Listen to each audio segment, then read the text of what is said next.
नमस्कार. घर किंवा घरकुल कशानं बनतं? घर दगड, माती, विटा यांनी बनतं का त्यातल्या माणसांनी बनतं का दोन्हीही? या विषयावरच आजची कविता आहे. माझ्या कवितेचं नाव आहे सौख्याचे घरकुल आणि वृत्त आहे पादाकुलक. विश्वासाचा पाया होतो, विश्वासाचा पाया होतो, निस्पृहतेच्या भिंती रचतो. विश्वासाचा पाया होतो, निस्पृहतेच्या भिंती रचतो. दर्जा भरती रे नात्याने, दर्जा भरती रे नात्याने, छप्पर बनते सामर्थ्याने.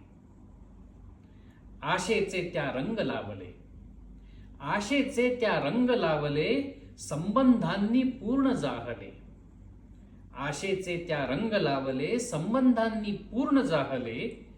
आलय सजले आपुलकीचे, आलय म्हणजे घर. आलय सजले आपुलकीचे, घरकुल झाले हे सौख्याचे. घरकुल झाले हे सौख्याचे, घरकुल झाले हे सौख्याचे. अशा आणखीन कविता ऐकायच्या असतील तर माझ्या यूट्यूब चॅनेलला नक्की सबस्क्राईब करा, @धनाग्रज_बोले. आणि जर आणखीन कविता वाचायच्या असतील तर माझ्या ब्लॉगला सबस्क्राईब करा, dhanagrajbole.blogspot.com. नमस्कार.